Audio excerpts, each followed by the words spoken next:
binabalikan ko yung nangyari sa akin ng last October na magkasakit ako. Na doon ko na ano yung pagsubok sa akin ng Panginoon. Siguro, mabait pa rin ang Panginoon sa akin kasi nangyari yung noon na talagang siguro isang araw at magdamag ako nag-iiyak. Nakakala ko kasi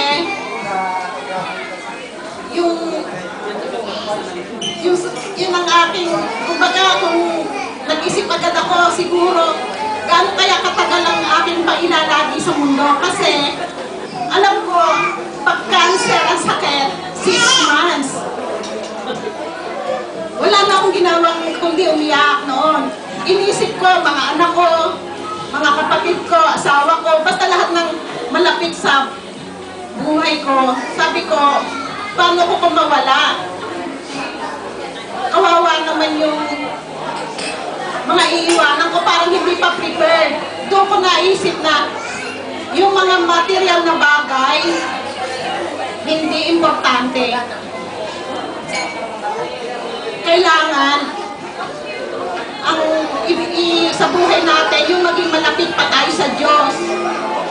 Hindi importante ang material at doon mo maiisip na ano ang kasalanan kong nagawa at bakit ako magkakasakit ng ganito. Ngayon, nagpapasalamat naman ako nung ako'y ginagawin na sa ospital. Ang doktor, sinuportahan din ako kasi nakita na ng doktor na iyak na nag-iyak. Sabi ng doktor, sige, maaga namin gagawin ang CT scan mo. Basta na CT scan ka, kahit wala pa resulta, kaya ko nang basahin yun, aakyat agad ako dito sa'yo. Hanggat wala yung resulta yun, siguro, oras, minuto, luha ako. Inaalala ko, nanay ko, anak ko, apo ko, yung ganon. Hindi ko pa naihahandaan. Parang nag-isip na ako, sinubok ako ng Diyos noong araw na yun. Kaya ito, nagpapasalamat ako.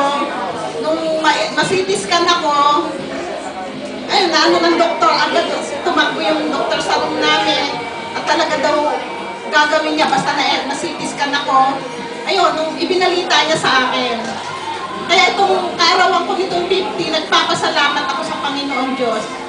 At lalo pang magbabalik loob lalo ako sa Diyos. Yun ang pinangako ko sa sarili ko. Yung material na bagay, hindi ko na iniisip.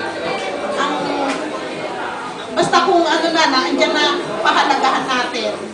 At ang importante, marunong ka magmahal sa kapwa. Mahalin mo lahat ng kailangan mong mahalin, lalo na sa Panginoong Diyos. Yun lang. Kaya ito, parang yung taon ng 2008 sa akin, pagsubok yun nangyari sa buhay ko. Sa maliit na bagay, siguro, doon, inisip ko saan ako nagkamali. Anong pagkukulang ko. Kaya ang Diyos, marunong talaga.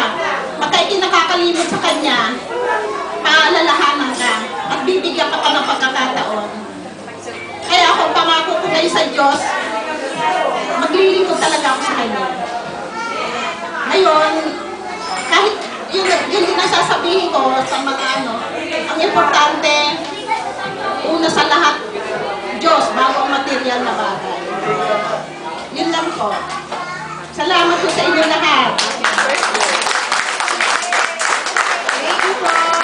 So, pwede po ba namin kayong i-request para kumanta ulit ng happy birthday since kompleto na tayo?